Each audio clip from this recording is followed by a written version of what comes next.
नमस्कार। अभिनय साधना इस विषय पर मैंने ये श्रृंखला शुरू की है जिसके 5 एपिसोड आपने देखे, जिस पर हमने विस्तार से चर्चा करी कि किसी भी चरित्र का जब तक आप एक बैकग्राउंड नहीं जानते हैं तब तक आप उसको कर नहीं पाते हैं।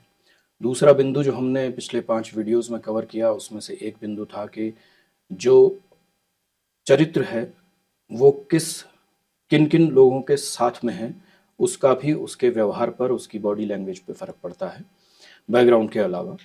प्लस जो सिचुएशन है उस सिचुएशन में व्यक्ति किस प्रकार से रिएक्ट करेगा, इसका एक आपको उसके जीवन से जुड़ा हुआ कोई ना कोई घटनाक्रम ऐसा जोड़ना पड़ता है जिसकी वजह से वो इस तरह से रिएक्ट कर रहा है।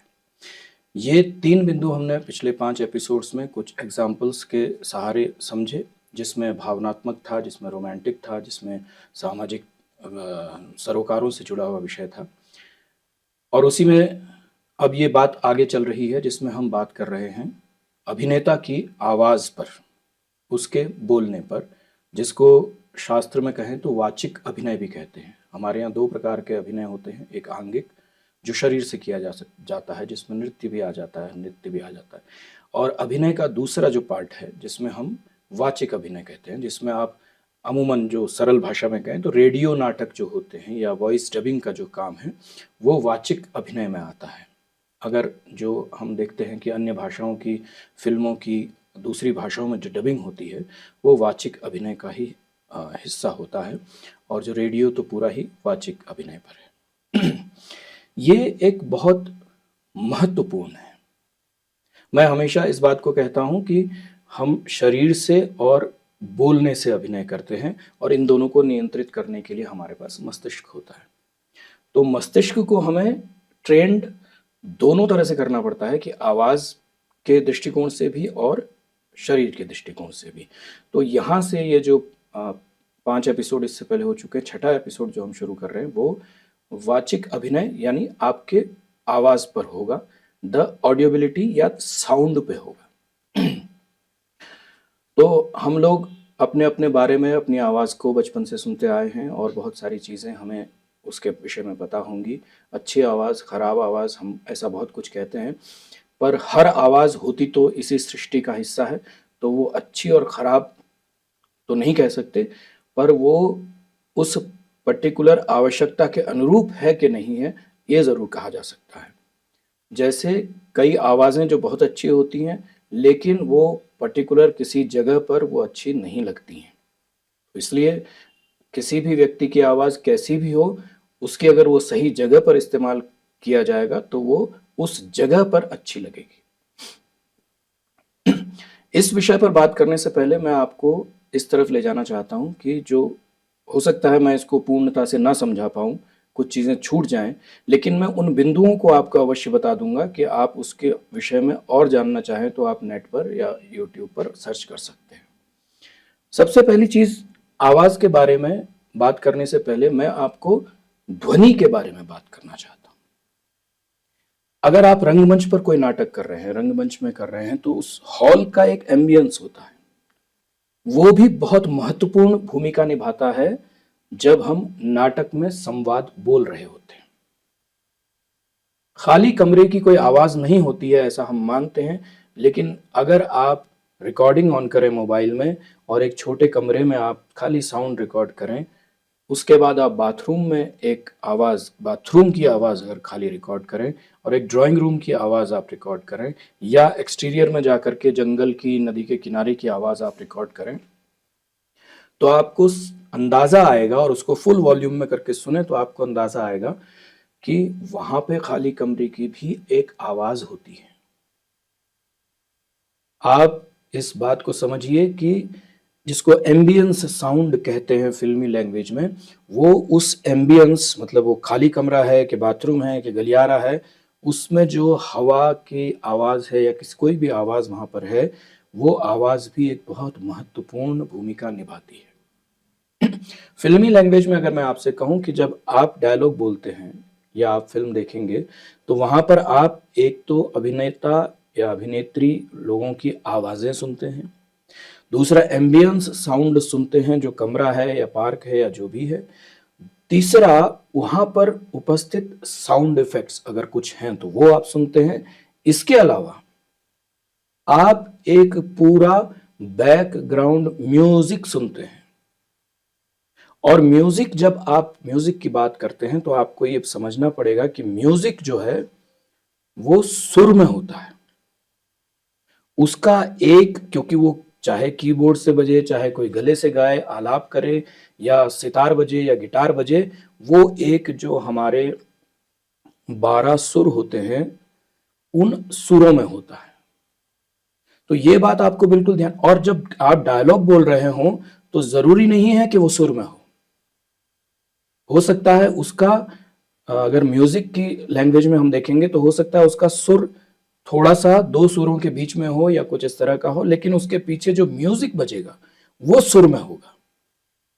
आपके पास एम्बियंट साउंड हो गया, आपके पास साउंड इफेक्ट्स हो गए, आपके पास म्यूजिक हो गया। इन तीन चीजों के साथ आपकी आवाज फिल्मों में या रंगमंच पर दर्शक के पास पहुंचेगी, श्रोता के पास पहुंचेगी। तो श्रोता के कान में क्या जा रहा है? एक तो उस हॉल का एम्बियंस साउंड जा रहा है, ठीक। उसके बाद उसका, अगर उस दृश्य का कोई साउंड इफेक्ट है, नदी का किनारा है या पहाड़ की चोटी है जिस पर हवा चल रही है, वो अगर आपने इस्तेमाल किया है, वो जा रहा है। प्लस उसके अलावा वो जो म्यूजिक पीछे मूड बनाने के लिए दिया जा रहा है, वो म्यूजिक जा रहा है और वो सुर में जा रहा है और उसमें आपकी आवाज जा रही है। इन सबको सुनने वाला कौन है? श्रोता है, दर्शक है। तो दर्शक केवल आपकी आवाज नहीं सुन रहा, वो ये सब सुन रहा है और ये सब उसे अच्छा लगना चाहिए। उस मूड, जो उस दृश्य का मूड है, उसके अकॉर्डिंग लगना चाहिए। ये बात आप लोग अपने दिमाग में बिल्कुल बैठा लीजिए। ये कंडीशन नंबर 1 है कि आपकी आवाज केवल आपके मुंह से निकल करके दर्शक के कान में नहीं जा रही, उसके साथ बहुत कुछ और भी जा रहा है। तो ये सब आपस में इनकी दोस्ती होनी चाहिए। आप में से जो लोग म्यूजिक फील्ड को जानते हैं और थोड़ा बहुत हर अभिनेता को जानना चाहिए, उनके सुर होता है, सुर के दोस्त सुर होते हैं, जिसको हम सरल भाषा में कॉर्ड कह देते हैं। उनके आसपास के सुर भी होते हैं और वो सुरों को आपको अपनी आवाज में, जब डायलॉग में वो आप लेकर के आते हैं, अगर बहुत अच्छा हो कि आप किसी एक सुर में या उसके आसपास के सुरों में ही अपना डायलॉग बोलेंगे और उन्हीं सुरों के आसपास जब वो म्यूजिक बजेगा तो वो एक सुंदर सी आवाज मूड के हिसाब से आएगी। ये बात आपको समझने की है। ये तकनीकी पक्ष हो गया। दूसरा इसमें तकनीकी पक्ष मैं आपको बताता हूं कि जो आपने, शायद जो रिकॉर्डिंग से जुड़े हुए दर्शक हैं उनको पता होगी ये बात बहुत अच्छे से, कि हमारे यहां एक हम साउंड फ्रीक्वेंसी की बात करते हैं। साउंड फ्रीक्वेंसी, आप ये समझ लीजिए कि हमारे कान जो हैं वो 20 हर्ट्ज से लेकर के 20,000 हर्ट्ज तक सुन सकते हैं, ऐसा माना जाता है।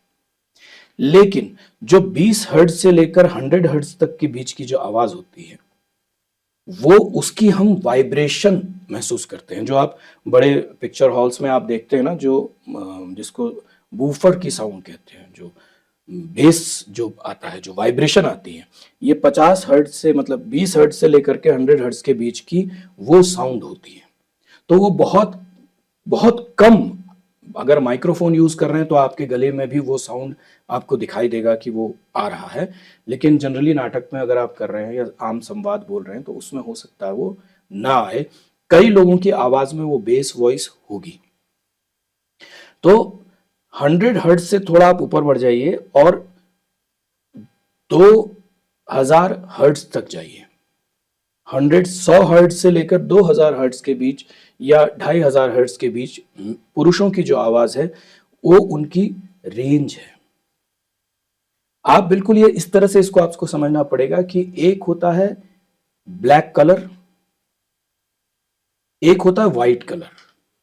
इस व्हाइट और ब्लैक के बीच में बहुत सारे शेड्स होते हैं। इसी तरह से आपके जो 100 हर्ट्ज से लेकर के या आप 20 हर्ट्ज टू 20,000 हर्ट्ज के बीच में बहुत सारे साउंड की अपनी एक क्वालिटी होती है। जो आप साउंड सुनते हैं, ये जो साउंड आ रहा है, इसकी एक फ्रीक्वेंसी होती है जिसको हम कई बार कम करते हैं क्योंकि ये साउंड सुनने में डिस्टरबेंस पैदा करता है। ऐसे ही कुछ साउंड्स होती हैं जो अच्छी नहीं लगती हैं, कानों को तकलीफ देती हैं, तो जब उस साउंड को मिक्स किया जाता है तो वहां पर उनको कट किया जाता है। कुछ साउंड जो होती हैं वो बहुत अच्छी होती हैं, सुनने में अच्छी लगती हैं, उन साउंड्स को हम थोड़ा सा बूस्ट कर देते हैं, या हमने खराब फ्रीक्वेंसीज को कम कर दिया और टोटल को थोड़ा बूस्ट कर दिया तो अच्छी साउंड बाहर निकल करके आती है। फीमेल की थोड़ी सी वॉइस रेंज थोड़ा ऊपर चली जाती है, उनका बेस थोड़ा कम हो जाता है, और ऊपर की वॉइसेस यानी आप मान के चलिए कि 100 से आप 200 या 300 या 400 500 के ऊपर चले जाइए, और उधर 5000 हर्ट्ज के आसपास या उससे थोड़ा 4000 हर्ट्ज के आसपास आपके पास मोबाइल है, उसमें स्पेक्ट्रम एनालिसिस करके कोई भी आप ऐप डाउनलोड करके देखिएगा, और उसमें आप अपनी वॉइस का जो मीटर होगा, जो नीचे फ्रीक्वेंसी होगी और उसमें बार्स बनेंगे, तो उस फ्रीक्वेंसी रेंज को आप पहचानिए, और उसके बाद आप यूट्यूब पर भी देखेंगे अन्य जगह पे कि फ्रीक्वेंसी का साउंड आपको समझ में आएगा, तो वहां पर आप उस साउंड को देखिए और कौन सी साउंड सूदिंग है, प्लेजर दे रही है आपको, और कौन सी साउंड आपको कर्कश लग रही है, सीटी की तरह चुभ रही है, वो आपको समझ में आएगा। तो दो चीजें होगी, एक तो आपका सारा साउंड जो है वो अकेले आपकी आवाज नहीं आ रही, उसमें म्यूजिक भी आ रहा है, साउंड इफेक्ट भी आ रहा है, एम्बियंस भी आ रहा है। दूसरा ये स्पेक्ट्रम कि कितने हर्ट्ज से लेकर कितने हर्ट्ज तक की आवाज जा रही है, और एग्जैक्टली आपको अपनी आवाज को मधुर बनाने के लिए कौन कौन सी फ्रीक्वेंसीज को डेवलप करना पड़ेगा बोलते समय, ये ध्यान रखना पड़ेगा। ये दूसरी बात होगी। अब आता हूं मैं मुख्य बात पर, जिस पर आपको सबसे ज्यादा, ये दोनों बातें समझने की थी। जो अभ्यास की बात है वो ये है कि आपको अपनी आवाज को समझना पड़ेगा। आप लोगों ने, मैं समझता हूं कि बहुत बार ऐसा एक्सपेरिमेंट किया होगा, हम बचपन में बहुत करते थे कि फूल लो और उसके या उसके बीच में से जब हम फूंक मारते हैं तो एक आवाज निकलती है। जैसे हम पेपर को लेते हैं, कई बार हम इस तरह के प्रयोग भी करते हैं कि पेपर लिया,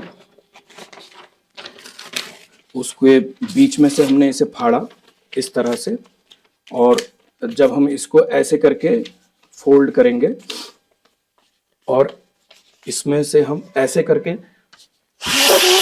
फूंक मारेंगे तो एक यहां से आवाज निकलती है। हम यही चीज हमारे गले में होता है।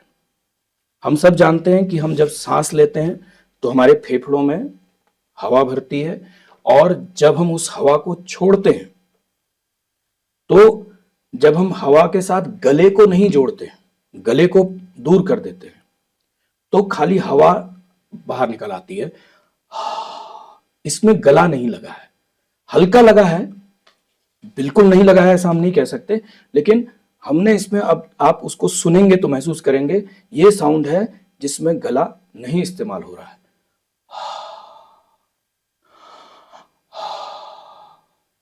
अब गला लगेगा, आप देखिएगा गला आया और उससे आवाज निकली, हा हा। तो वो जो आप जब इसको प्रैक्टिस करेंगे, बोलेंगे, तो आपको महसूस होगा गले में कि कोई चीज है जो इसके बीच में आई है। जब आपने गला नहीं लगाया तो आप समझिए कि आपके गले की जो वोकल कॉर्ड है वो पीछे थी, और जैसे ही आपने गला लगाया वोकल कॉर्ड आगे आई, और जब हवा उसमें से गुजरी तो आवाज उत्पन्न हुई। ये काम इस जगह का है जिसको हम यहां पे वोकल कॉर्ड कहते हैं, गला कहते हैं। इसमें भी जब आप इसको, अब मैं इसको ऐसे एक्सप्लेन कर रहा हूं, आप इसका कहीं वीडियो दिख जाए तो आप देखिएगा कि वोकल कॉर्ड्स कैसे बोलने में काम करती हैं, अलग से आप देख लीजिएगा। मेरा ये सोचना है कि ये जब ऐसे ऐसे ऐसे करके जब ये जितने पास आती जाएंगी उतनी आपकी हाई फ्रीक्वेंसी साउंड पैदा होगी, और जब ये हाई फ्रीक्वेंसी साउंड पैदा होगी तो आप ये समझिए कि आपकी आवाज पतली होती जाएगी। तो जब मैं यहां बोल रहा हूं तो ये आवाज थोड़ी सी दूर है, गला थोड़ा खुला हुआ है। इसमें आप जब बोलेंगे तो आप नोट करेंगे कि आपका जो बॉडी में वाइब्रेशन है वो यहां कहीं हो रहा है, इस पीठ के पोर्शन में।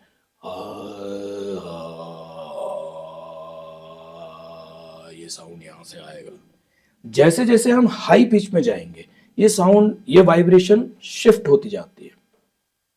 यानी आप जब लो ऑक्टेव में बोल रहे हैं तो आपका पूरा बॉडी का ये सांस लेने का जो डायफ्राम है, जो आपकी छाती है, फेफड़े हैं और पूरा ये शोल्डर्स तक है, ये इस्तेमाल हो रहे हैं। जैसे जैसे ये चीजें सिकुड़ती जाएंगी तो आपका केवल जो हाई नोट पे आप जब जाएंगे तो आपको केवल यहां वाइब्रेशन होगी। जैसे आ, आ, आ,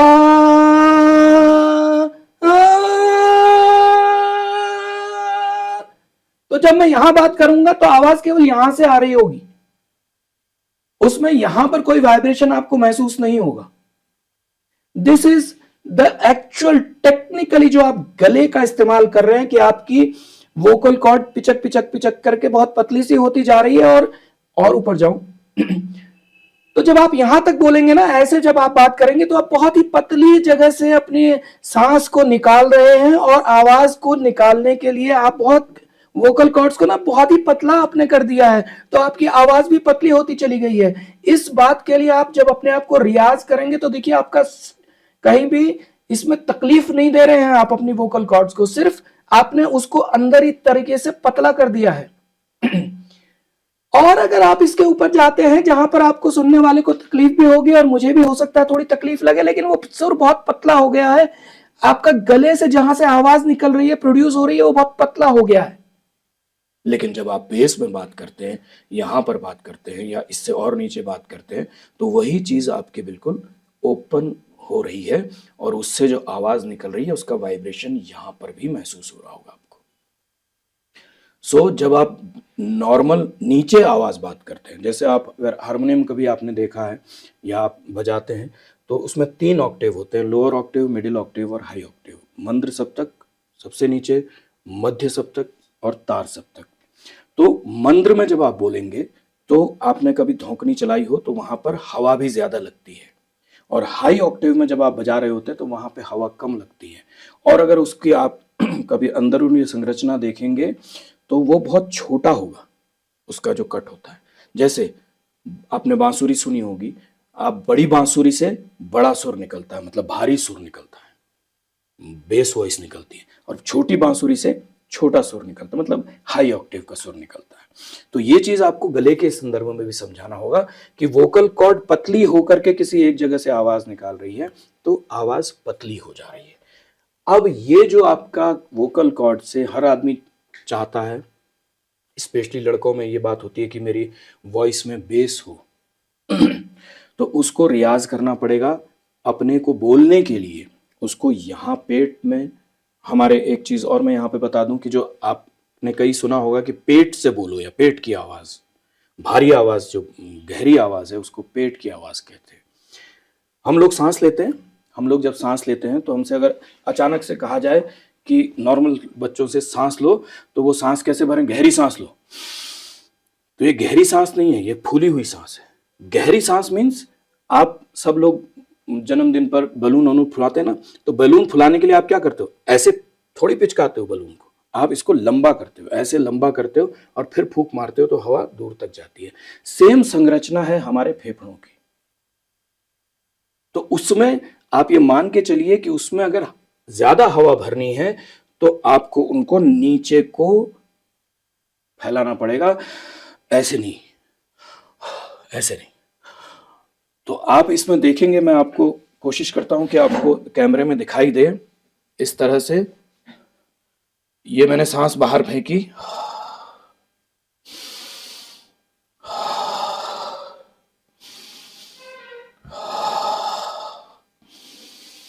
तो ये, इसी को आप मेरी अपर बॉडी में देख लीजिए,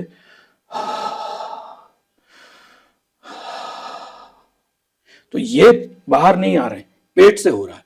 अब आप कहेंगे साहब हवा तो फेफड़ों में भरती है, पेट में तो नहीं भरती। बिल्कुल सही बात है, लेकिन फेफड़े जब नीचे को फूलते हैं तो पेट को बाहर को धकेलते हैं। तो हमारा सही सांस लेने का जो तरीका है, आप मैं कई अपने उसमें इसको कहता हूं कि आप कुत्ते को सांस लेते हुए देखिए, आप कुत्ते को भौंकते हुए देखिए, तो वो सांस लेने का सही तरीका अगर किसी के पास है तो वो कुत्ते के पास है। इसीलिए उसकी आवाज में वो फोर्स होता है। हो सकता है शेर वेर भी ऐसे ही गरजते हो, लेकिन कुत्ता क्योंकि हमें दिखाई देता है, और आप गाय को बोलते हुए देखेंगे माँ, जब वो पूरा आता है तो उसका पूरा पेट से फेफड़े, क्योंकि हवा का सोर्स तो फेफड़े ही हैं। तो फेफड़े जितने आपके मजबूत होंगे, जितने गहरे तक जाएंगे, उतनी आपकी सांस अच्छी होगी। उस हिसाब से फिर आप बात कर सकेंगे अच्छे से।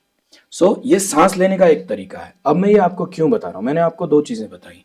एक आपका गला, जिसको आपको लगा करके अपनी आवाज को सही ढंग से प्रोजेक्ट करना है, ठीक है। और इसके बाद मैंने आपको बताया सांस लेने का तरीका। अब ये बात आप, ये दोनों चीजें आप किसी भी भाषा में बोलिए, आप किसी भी भाषा में ना बोलिए। आप जो आवाज निकाल रहे हैं, मैंने कुछ बोला नहीं, सिर्फ बोला। कोई भाषा नहीं है इसकी, इसका कोई वो नहीं है, लेकिन बावजूद इसके आपको गले को समझने के लिए इससे अच्छा और कोई नहीं है। हा, हा, हा, ये गला कैसे लग रहा है, आप बिल्कुल निश्चिंत होकर के आपने टेक्निकली समझना है दोबारा से कि आप फेफड़े हवा बाहर को निकालते हैं, गला बीच में आ जाता है और आवाज निकल जाती है। सिंपल है। उसके बाद की जितनी चीजें हैं, जितने शब्द हैं, जितनी भाषाएं हैं, वो यहां से नियंत्रित हो रही हैं। ये उसमें रोल कर रहा है। और इसमें आपने देखा है कि जो हमारे हिंदी वर्णमाला के जो स्वर हैं, अ आ ई उ, ये हमारे इसके मूवमेंट को तय करते हैं। इसके अलावा और कोई साउंड हो नहीं सकता है। तो आपको उन अक्षरों की समझना है उनको, और उनको निकालने का, उनको बोलने का सही तरीका। ई, अभी शुरू में खराब लगता है, लेकिन जब वो साउंड और उसके बाद जब आप बोलने लगते हैं, ई आ, शुरू में खराब लगता है, लेकिन जब आप इसको एक्सपेंड करते हैं, लाउड करते हैं, क्योंकि जब आप कुछ भी, आप मंच पे भी बोलेंगे तो आप कम से कम 300-400 लोगों के सामने बोलेंगे, 100-150 लोगों के सामने बोलेंगे कम से कम। तो वो जो साउंड को ट्रेवल करने में टाइम, उनको समझने में टाइम, और फिर दोबारा आपको बोलने में टाइम चाहिए, उस टाइम स्पेस को भी आपने ध्यान में रखना है। धीरे धीरे बढ़ते हैं। मैंने पहली बात आपको बताई कि किस तरह से वो साउंड आता है, जिसमें केवल आपकी आवाज नहीं होती, उसमें एम्बियंस होता है, उसमें साउंड इफेक्ट्स होते हैं, उसमें म्यूजिक होता है, और म्यूजिक सुर में होता है। आपकी आवाज चाहे सुर में बोल रहे हो, आप देखिएगा जब आप हारमोनियम के साथ बैठेंगे कहीं पर, या मोबाइल में कोई ऐप हारमोनियम का ऐड कर लीजिए या तानपुरा का ऐड कर लीजिए, उसमें जब आप देखेंगे तो आपका आवाज का बोलने का एक और बहुत अच्छा ऐप है जो आपका पिच मॉनिटर करता है। कोई भी आप देखेंगे, पिच मॉनिटर करके सर्च करेंगे तो मिल जाएगा, जो आप किस पिच में बोल रहे हैं। हालांकि वो गायन वालों के लिए ज्यादा फायदेमंद है, पर बतौर अभिनेता आपको भी पता होना चाहिए कि आपको ये डायलॉग किस सुर में बोलना चाहिए। उस पकड़ने के लिए भी आपको अपने सुर के विषय में उससे पता हो जाएगा, और जब उसके पीछे सही उसी के दोस्त सुरों का म्यूजिक बजेगा तो आपका डायलॉग बहुत अच्छा सुनाई देगा। इसलिए आपको अपनी आवाज के साथ अभ्यास करना है, पहली चीज। दूसरी चीज, सांस पे काम करना है और अपने गले की लगावट को समझना है। ये बहुत कम लोग आपको इस तरह की चीजें बताएंगे। मैं इस बात के लिए आपको कहता हूं कि इस तरह से कि अदृश्य रूप से गला आ करके उच्चारण कर रहा है, आ, आ, आ, आ, ये गले का लगाव है। इसमें मुखाकृति में कोई परिवर्तन नहीं है, गले में कोई दबाव नहीं है। बस ये समझ लीजिए कि आपने पहले गले को थोड़ा ज्यादा खोला हुआ था, फिर आपने इसको प्रेस किया और दबा करके जब दबा दिया पूरा तो पतली आवाज आ रही है। तो ये आपके अंदर की मांसपेशियां, दिमाग उसको कंट्रोल कर करके कर रहा है। हम इस बात को सोचते नहीं है तो इसलिए हमें महसूस नहीं होता। लेकिन अगर आप जब इस पर गौर करेंगे कि मेरे गले की क्या पोजीशन हो रही है इस समय, तो आपको अपने आप पता लग जाएगा कि इस समय ये केवल कोई एक पोर्शन है यहाँ का जहां से हवा निकल करके आवाज कर रही है। यहाँ आपको समझ में आ रहा है कि मेरी गर्दन जो है उसके बीच में जो वोकल कॉर्ड ऐसे ऐसे बनी हुई है, उसमें कहीं से आवाज आ रही, फिर ये धीरे धीरे पतली होती जा रही, और फिर ये बहुत पतली होकर के पतली आवाज निकाल रहा है। ये आपको अपने गले के साथ अभ्यास करना है इस बात को। और सांस, इसको हारमोनियम की धोकनी की तरह ही समझिए। अभ्यास करते समय अभिनय से ये कैसे कनेक्ट होगा और उसके कैसे इसको मायने निकलेंगे, और फिर आप अनकॉन्शियसली बिना जाने, क्योंकि आप जब एक्टिंग कर रहे होंगे उस समय ना आप गले का विजुअलाइज करेंगे, गले को विजुअलाइज करेंगे, ना सांस को समझेंगे कि फेफड़े नीचे को फूल रहे हैं कि साइड को फूल रहे हैं, ना आप दूसरी कोई चीज सोचेंगे। आप सिर्फ अभिनय की भावना पर जोर दे रहे होंगे, लेकिन वो भावना के साथ वो सही मायने की आवाज और सही मायने की सांस निकलेगी जब आपका पूरा तंत्र सही होगा। आप अपने आप को उस ड्राइवर की तरह समझिए। हम अपनी ही गाड़ी भी हम ही हैं और ड्राइवर भी हम ही हैं अभिनय के तौर पर। जब हम अपने आप को ट्रेन कर रहे हैं या एक्टिंग कर रहे हैं तो गाड़ी भी हम ही हैं और ड्राइवर भी हम ही हैं। लेकिन अगर आप गाड़ी और ड्राइवर को अलग कर दीजिए,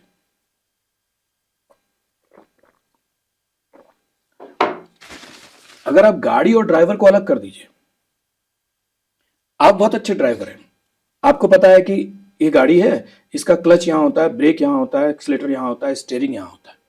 लेकिन अगर आपके स्टीयरिंग में, जिसको कहते हैं ना प्ले आ जाना, मतलब कि वो जितना मुड़ना चाहिए उतना ना मुड़े, क्लच जितना दबने से गाड़ी आगे बढ़ जानी चाहिए ना, वो क्लच थोड़ा टाइट हो या ढीला हो, या एक्सेलरेटर थोड़ा, या गाड़ी का पिकअप कम हो, तो आप क्या हो जाएंगे, ड्राइवरी, आपकी ड्राइविंग फेल हो जाएगी।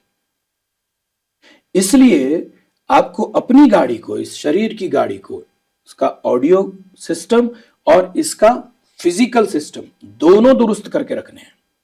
उसके बाद आप इस पर अपने को ड्राइवर समझकर आप बैठ जाइए, और आपको अगर आवाजों में डिफरेंस क्रिएट करना आ गया, आप समझिए आप बहुत बड़े सफल हो जाएंगे इसमें। मैं आपको एक दो उदाहरण दिखा देता हूं, बता देता हूं आवाज को पहचानने का एक तरीका। आप बहुत सारे फिल्म एक्टर्स को आप जानते हैं, रंगमंच में भी आप बहुत लोगों को जानते हैं जो आवाज जिनकी बहुत अच्छी है, बहुत भारी आवाज है, अच्छी बुरी तो क्या कहें, भारी आवाज है। इसमें मैं एक चीज आपसे और जोड़ देता हूं, जो चौथी चीज होनी चाहिए कि हम गले को हार्शली यूज ना करें। जैसे मैं अभी बोल रहा हूं, इसमें बहुत सारा हवा एक्स्ट्रा निकल रही है, लेकिन अगर मैं इसमें बहुत सारी हवा निकल रही है, जो रोबोटिक साउंड है, मैं बेस यही रखा है, लेकिन मैंने गले को और संकुचित करके उसी सुर में आवाज निकाल रहा हूं मैं। तो वो सुर में जो आवाज निकल रही है वो बहुत ही पतली सी आवाज है, इसमें गले का लगाव ज्यादा है, लेकिन जब मैं इसको ऐसे बोलता हूं और इसी सुर में बोलता हूं तो ये गले को थोड़ा मैंने फ्री छोड़ दिया है, और मैं इसको फिर इसी चलते चलते संकुचित करता चला जाऊंगा। और जब ये आवाज आएगी, हल्का सा सुर का डिफरेंस आ रहा है, लेकिन वो बहुत ज्यादा हाई नहीं जा रहा है, लेकिन अब आपको समझ में आ रहा होगा कि गला लग रहा है, गला बहुत पतला हो गया है। भले ही बेस में बोल रहा है आदमी, सुर वही है करीब करीब उसका, लेकिन वो आवाज जो है वो ये है। आप अगर इसको समझ पाए, 2-3 बार रिवाइंड करके सुन लीजिएगा, जो आप मैं बोल रहा हूं अभी बिल्कुल उन्मुक्त गले से बोल रहा हूं, और जैसे ही मैं इसको संकुचित करता चला जाता हूं, ये गले में चला जाता है और गले के साथ ही ये आवाज आती है। इस आवाज को आप पहचान लीजिए, सुन लीजिए इस आवाज को, और इस आवाज को सुन करके आपको लगेगा कि इसके गला बहुत पिचका हुआ सा है, कोई पतली सी जगह से आवाज आ रही है, हालांकि सुर वही है। पहले जब मैं कर रहा था तो पहले मैं इसको हाई ऑक्टेव पे भी ले जा रहा था, लेकिन अभी कमोबेश थोड़ा बहुत सुर का अंतर है, लेकिन है नीचे ऑक्टेव में ही। तो जैसे ही मैं इसको छोड़ना शुरू करूंगा, धीरे धीरे मेरा सुर भी थोड़ा नीचे जाएगा, लेकिन आवाज का जो वजन है वो बढ़ जाएगा। ये खुले गले का और गले का टाइट होना आपको समझ में आया होगा। इससे आपको ये रेंज समझनी है। फिल्म के एक्टरों की मैं बात कर रहा था, अमजद खान साहब। अभी इस वीडियो में हम इतनी ही बात करेंगे, नेक्स्ट में मैं आपको इसको एक्सप्लेन कर दूंगा, क्योंकि 30 मिनट्स की समय सीमा है और ये वीडियो यहीं तक है। आगे इस नेक्स्ट एपिसोड में हम इस पर बात करेंगे कि जो अलग अलग कलाकारों की आवाज़ आप सुनते हैं, समझते हैं, उनमें गले किस प्रकार से इस्तेमाल किए गए हैं। तो ये एक परिचय था कि हम किस तरह से अपने आवाज़ को ठीक करें और किस तरह से हम अपने गले को इस्तेमाल करें। अब हम वाचिक अभिनय की तरफ बढ़ रहे हैं 6ठे एपिसोड में। इस एपिसोड पर आपकी जो भी प्रतिक्रिया हो, मुझे उसका इंतज़ार रहेगा। बहुत बहुत धन्यवाद इस वीडियो को यहाँ तक देखने के लिए।